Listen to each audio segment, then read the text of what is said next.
Hello friend, welcome back to Sayan tech channel. आपण important question series start केलेले आहे with solution. आधी आपण क्वेश्चन बघतो आणि नंतर त्याच्यावरचे सोल्युशन बघतो.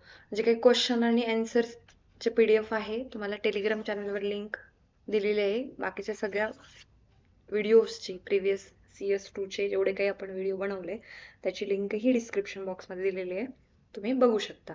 आजचा आपला टॉपिक आहे instruction set and programming of 8085. तर हा सगळ्यात जास्त मार्क्सला हाय वेटेज असलेला युनिट आहे तुमच्या CS2चा, जो की किती मार्क्ससाठी आहे बेटा? 45 मार्क्सचा आहे. आता 45 मार्क्स कसे असतात तर याच्यावरचे तुमचे 30 मार्काचे तर ALPच असतात. त्यापैकी तुम्हाला 2च सोडवायचे, ऑर सगळं हे मार्क बोलले जातात. ओके. याच्यावर जो 5 मार्काचं म्हणजे 5 मार्काचा जो क्वेश्चन आहे ते किती असतात? 6 असतात. मग टोटल मार्क्स किती झाले? 30. ठीक आहे. मग 4 मार्क्सचे किती क्वेश्चन असतात? यावर 2 क्वेश्चन असतात 4 मार्क्सचे, जे किती झाले? 8 मार्क्स. ओके. 3 मार्क्सचे किती क्वेश्चन झाले? 2 क्वेश्चन्स असतात. ठीक आहे. त्याचे झाले 6 मार्क आणि एक MCQ असतो 1 मार्कसाठी. असे टोटल तुमचे किती झाले? 45 मार्क्स. हे ALP 10 मार्क्स जर पकडले तुम्ही फक्त कारण की तुम्हाला 6च्या 6 ALP सॉल्व्ह करायचे नाहीयेत. कोणतेही 2 सॉल्व्ह करायचे.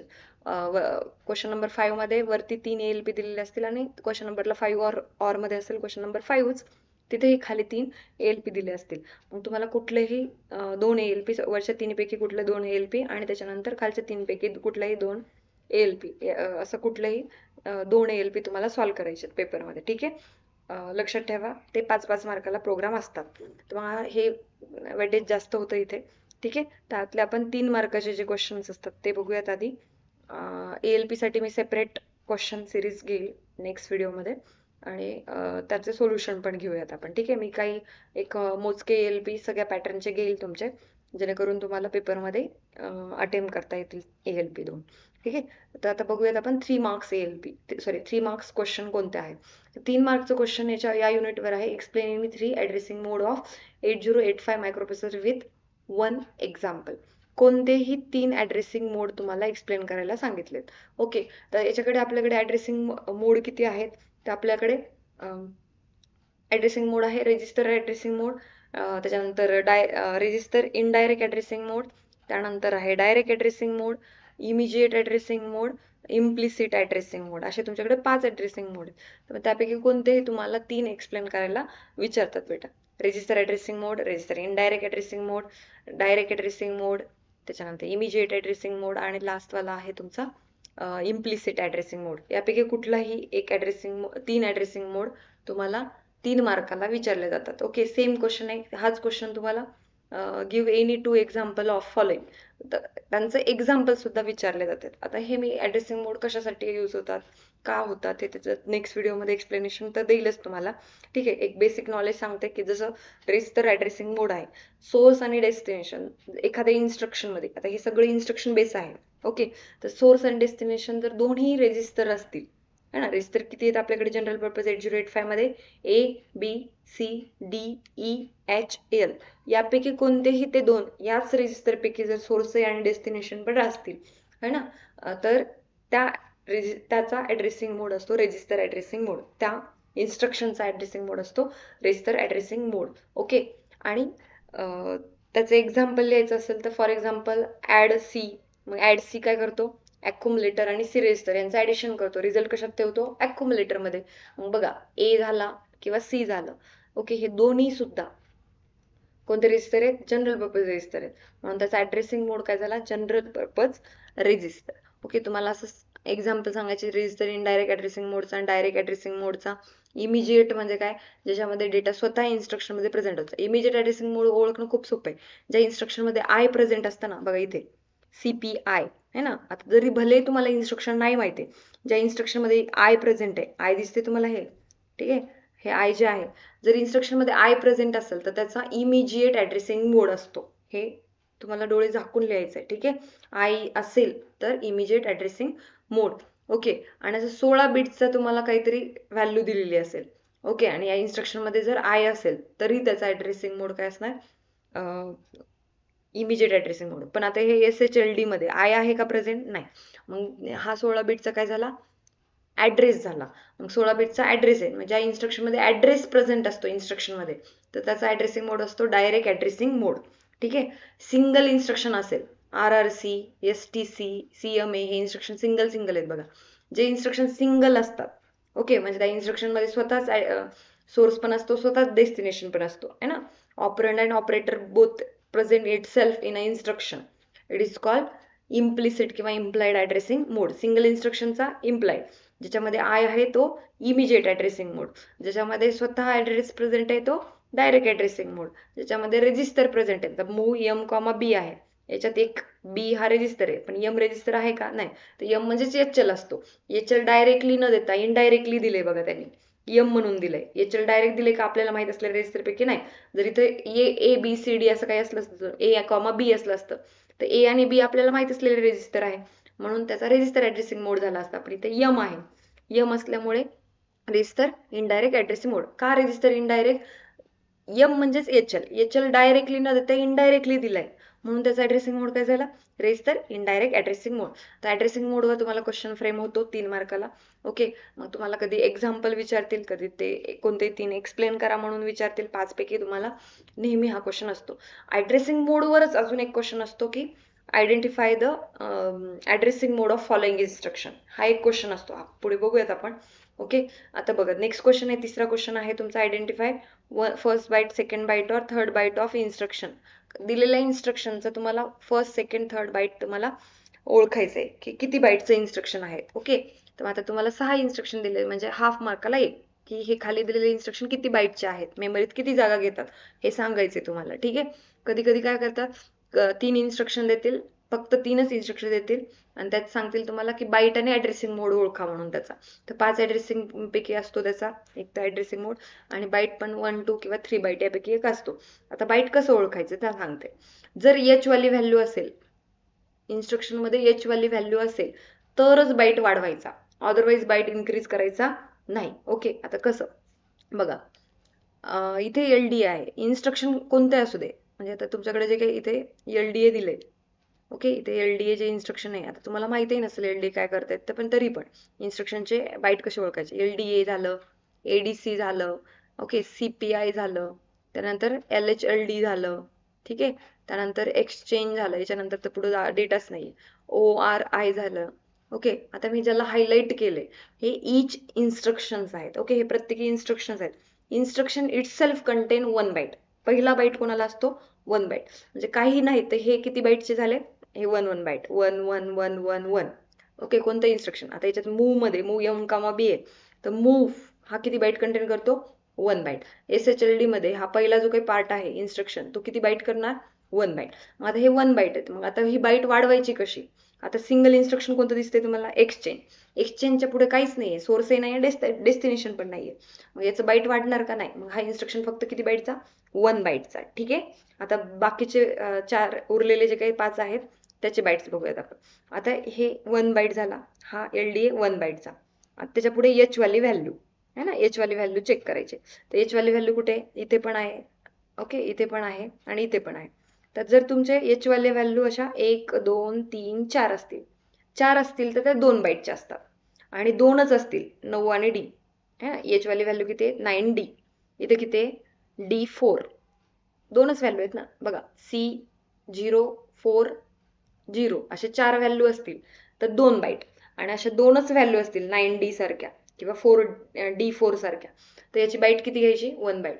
मग आता बघा इन्स्ट्रक्शन इटसेल्फ 1 बाईटचं, आणि आता हा डेटा किती बाईटचा झाला, 2 बाईटचा. 1 + 2 किती झाले, 3 बाईट. मग ह्या पहिल्या इन्स्ट्रक्शनची बाईट किती झाली, 3 बाईट ओके. आता ह्या तिसऱ्या इन्स्ट्रक्शनची बघा, CPI 1 बाईटचा, आणि ते 2च आहेत म्हणून हा तिकडे 4 बीट असले, 4 जर नंबर असले तर किती घेतो, 2 बाईट. तर आता हाफ आहे त्याच्या, म्हणजे किती घेणार, 1 बाईट. D4 साठी 1 बाईट, CPI 1 बाईटचा आणि D4 1 बाईटचा. 1 + 1 किती झाले, 2 बाईट. इथे पण ORI 1 बाईटचा, 9D 1 बाईटचा. 1 + 1 2 बाईट, याचं इन्स्ट्रक्शनचं बाईट किती झालं, 2 बाईट. एक्सचेंजचं सिंगल इन्स्ट्रक्शन 1 बाईटच असणार. इथे पण बघा H वाली व्हॅल्यू आहेत 1 2 3 4, 4 नंबर आहेत. हे इन्स्ट्रक्शन इटसेल्फ 1 बाईट, आणि उरलेले 4च्या व्हॅल्यू आहेत, 4 व्हॅल्यू असतील तर काय करायचं, 2 बाईट घ्यायचं. 2 + 1 3 बाईटचं इन्स्ट्रक्शन झालं ओके. ते आता तुम्हाला कळलंय हे कितीचं आहे, 3 बाईट, हा 3 बाईटचा, हा 2 बाईटचा, हा 2 बाईटचा, हा 1 बाईटचा. आता उरला ADC M. आता बघा इथे एच वाली व्हॅल्यू प्रेझेंट आहे का? नाही. जर एच वाली व्हॅल्यू नसेल तर बाईट इन्क्रीज करायची गरज नाहीये. मग हे इन्स्ट्रक्शनची बाईट फक्त किती राहणार? 1 byte. Okay, I hope so तुम्हाला हे कळलं असेल. नेक्स्ट क्वेश्चन आहे explain any 3 instruction of logical group. आता आपल्याकडे इन्स्ट्रक्शन सेट्स आहेत है ना. Data transfer instruction set group, data transfer group आहे, दुसरा अरिथमॅटिक, तिसरा लॉजिकल, चौथा ब्रांचिंग ग्रुप आणि तुमचा जो काही लास्ट वाला आहे मशीन कंट्रोल ग्रुप. तर मशीन कंट्रोल ग्रुप तुम्हाला करायची गरज नाही पडत. तर पहिले 3 ग्रुप महत्वाचे आहेत आणि चौथ्या मधला ब्रांचिंग मधला जम्प वाला इन्स्ट्रक्शन महत्वाचं आहे. ओके, बाकी तुम्ही नाही केले तरी ALP साठी तेवढे सफिशियंट आहे. तर लॉजिकल ग्रुप मध्ये काय, कोणतेही 3 इन्स्ट्रक्शन, एनी 3 इन्स्ट्रक्शन एक्सप्लेन करायचे आहेत. लॉजिकल ग्रुप मध्ये येतात कोणते अँड, ऑर आणि एक्सक्लुझिव्ह ऑर. तर कोणते 3 इन्स्ट्रक्शन तुम्हाला इथे एक्सप्लेन करायचे. अँड करा, अँड बद्दल तुम्हाला डिटेल मध्ये सांगावं लागेल की काय होतं अँड मध्ये. ओके, ऑर मध्ये काय होतं ते सांगावं लागेल, एक्सऑर मध्ये काय होतं ते सांगावं लागेल. नेक्स्ट व्हिडिओ मध्ये मी तुम्हाला डिटेल मध्ये हे ग्रुप सांगेल. ठीक आहे. नेक्स्ट आहे तुम्हाला काय विचारलंय की explain conditional call and conditional jump instruction any 3. Okay, आता हे कंडिशनल कॉल आणि कंडिशनल जम्प कशात आहे? ब्रांच इन्स्ट्रक्शन मध्ये आहे. तुम्हाला त्यातले कोणते 3 एक्सप्लेन करायचे आहेत. ठीक आहे, बाय युझिंग फ्लॅग असतं बघा तिथे. आपल्याकडे जे काही 5 फ्लॅग आहेत त्याच्यानुसार कंडिशनल जम्प होतात आणि कंडिशनल कॉल होतात. तुम्हाला ते कुठलेही 3 एक्सप्लेन करायला सांगितले त्यांनी. 3 मार्कासाठी दिलेले, इकडले 3 आणि इकडले 3 म्हणजे हाफ हाफ मार्क्ससाठी सरळ सरळ की तुम्हाला 1.5 कंडिशनल कॉल साठी आहे, 1.5 जम्प इन्स्ट्रक्शन साठी आहे. ओके, मग त्यानंतर आहे write the addressing mode and length in a byte. बघा इथे मी तुम्हाला म्हणलं होतं क्वेश्चन कसा येतो की ऍड्रेसिंग मोड कोणता आणि लेंथ किती है ना, बाईट मध्ये सांगायची तुम्हाला. ओके, 8 बीट म्हणजे 1 बाईट असतं, एवढं लक्षात ठेवा राहील. ठीक आहे. तर मग आता पहिल्या 3च इन्स्ट्रक्शन दिलेत म्हणजे तुम्हाला ऍड्रेसिंग मोड लिहिण्याला हाफ मार्क आहे आणि लेंथ लिहिण्याला हाफ मार्क आहे. मग पहिलं इन्स्ट्रक्शन जे आहे तुमचं की CPI, पहिलं इन्स्ट्रक्शन काय दिलंय? CPI. आताच बघितलं इन्स्ट्रक्शन इट सेल्फ किती बाईटचं असतं? 1 बाईट. आणि आता एच वाली व्हॅल्यू आहे याच्यात प्रेझेंट म्हणजे बाईट काय करायचा? इन्क्रीज करायचा. तर 1 आणि 0 असे 2च नंबर आहेत म्हणजे 4 नाही आहेत म्हणजे 1 बाईट असणार आहे. ठीक आहे. मग हे 1 + 1 किती झाले? 2 बाईट. याचा बाईट किती झाला? 2 बाईट. आणि आता ऍड्रेसिंग मोड याच्यात आय प्रेझेंट आहेत. आय असल्यावर प्रेझेंट मी आता सांगितलं कोणता इन्स्ट्रक्शन कोणता ऍड्रेसिंग मोड असतो? इमिजिएट ऍड्रेसिंग मोड, ज्याच्यामध्ये डेटा स्वतः प्रेझेंट असतो. ओके, बरं. आता नेक्स्ट आहे तुमचं मूव M, B. तर इन्स्ट्रक्शन इट सेल्फ 1 बाईटचं. इथे एच वाली व्हॅल्यू आहे का बेटा? नाही. मग बाईट वाढणार का? नाही. मग हे इन्स्ट्रक्शनचा बाईट किती झाला? 1 बाईट. आता हा कोणत्या ऍड्रेसिंग मोडचा आहे? तर बी तर रेजिस्टर आपल्याला माहिती आहे, पण एम रेजिस्टर नाहीये. एम म्हणजेच HL असतं. HL डायरेक्टली न देता इनडायरेक्टली एम दिले. मग इनडायरेक्ट दिले म्हणून रेजिस्टर इनडायरेक्ट ऍड्रेसिंग मोड. याचा ऍड्रेसिंग मोड काय झाला? Register indirect addressing mode. त्याच्यानंतर आहे SHLD C0009. आता बघा instruction itself 1 byte. H वाली व्हॅल्यू आहे, त्याच्यात 4 व्हॅल्यू आहेत म्हणजे हा 2 बाईट. 1 + 2 किती झाले? 3 बाईटचा. या इन्स्ट्रक्शन मध्ये आय नाहीये म्हणजे इमिजिएट तर नसणारच आहे. मग हा उरलेला 4 बाईटचा जो काही आहे तो ऍड्रेस असतो. सॉरी 4 बीटचा जो काही आहे तो काही तुमचा 2 बाईटचा जो काही आहे तुमचा तो ऍड्रेस असतो. मग 16 बीट म्हणू शकतो त्याला किंवा 2 बाईट म्हणू शकतो आपण. मग हा ऍड्रेस आहे इन्स्ट्रक्शन मध्ये. मग ज्या इन्स्ट्रक्शन मध्ये स्वतः ऍड्रेस प्रेझेंट असतो त्याचा ऍड्रेसिंग मोड काय असतो? डायरेक्ट ऍड्रेसिंग मोड. याचा ऍड्रेसिंग मोड आहे डायरेक्ट ऍड्रेसिंग मोड. तर तुम्हाला नेक्स्ट क्वेश्चन असा होतो की एक्सप्लेन फॉलोइंग इन्स्ट्रक्शन ऑफ 8085. कोणते 3 इन्स्ट्रक्शन एक्सप्लेन करायसाठी तुम्हाला विचारतात. मग इन्स्ट्रक्शन एक्सप्लेन करायचे म्हणजे नेमकं काय लिहायचं तुम्हाला? तर त्या इन्स्ट्रक्शनचा फॉर्मॅट लिहायचा, किती बाईटचा आहे ते लिहायचं, त्याचा ऍड्रेसिंग मोड लिहायचा, एक एक्झाम्पल लिहायचं, तो इन्स्ट्रक्शन काय करतो हे थेअरीमध्ये थोडंसं सांगायचंय तुम्हाला. ठीक आहे. तर तुम्ही फक्त फॉर्मॅट, बाईट, ऍड्रेसिंग मोड आणि एक्झाम्पल लिहिलं तरी मोर दॅन इनफ आहे. एक्सप्लेनेशन नाही दिलं तरी चालेल. ठीक आहे. तुम्हाला TPS मध्ये किंवा प्रिंट आउट मध्ये तुम्हाला मी हे एक्सप्लेन करेल, देईल तुम्हाला कसं एक्सप्लेन करायचं वगैरे याच्या सोल्युशन मध्ये, तुम्ही तेव्हा बघू शकता. ठीक आहे. RRC STC हे इन्स्ट्रक्शन तिथेच आहे. मग पुढे क्वेश्चन आहे की explain following instruction of 8085 with example of each. प्रत्येकाचे एक एक्झाम्पल लिहून तुम्हाला एक्सप्लेन करायचे. कधी विदाउट एक्झाम्पल, कधी विथ एक्झाम्पल असतील तरी तुम्हाला याच्यामध्ये फॉर्मॅट, किती बाईटचा आहे, ऍड्रेसिंग मोड कोणता आहे, एक एक्झाम्पल एक्सप्लेन करायचं.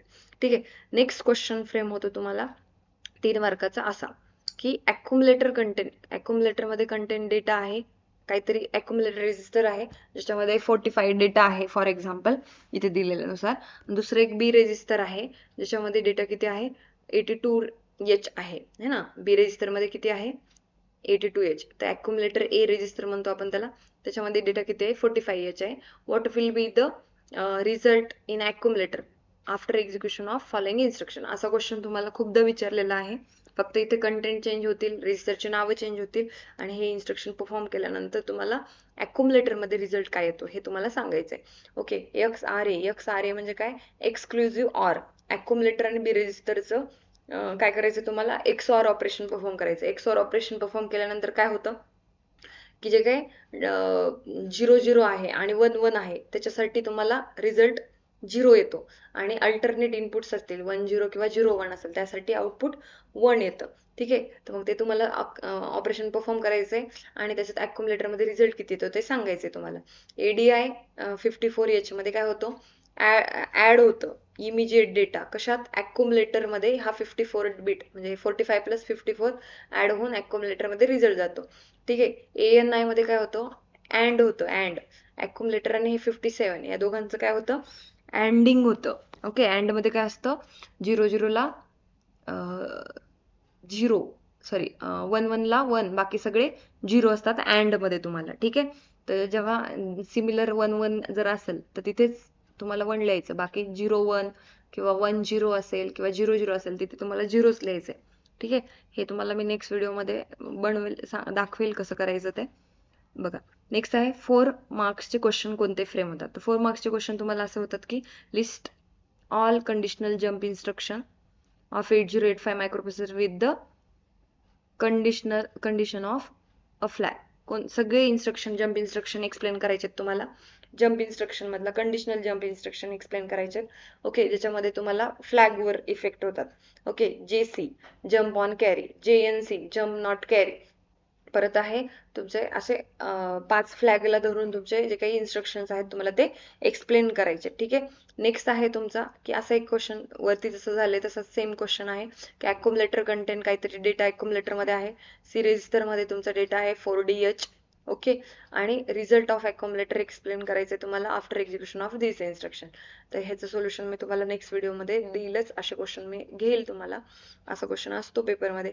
हे बघा 5 मार्काचे क्वेश्चन सोडून बाकी तुम्हाला हे 4 मार्काचे क्वेश्चन आणि 3 मार्काचे क्वेश्चन डिटेलमध्ये करायचे. तर हे हक्काचे मार्क जाऊ द्यायचे नाहीत तुम्हाला.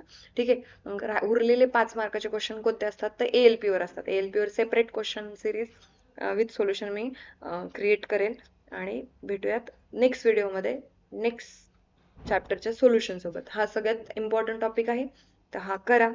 याच्यात तुम्हाला सगळ्यात जास्त मार्क्स मिळतील. थँक्यू.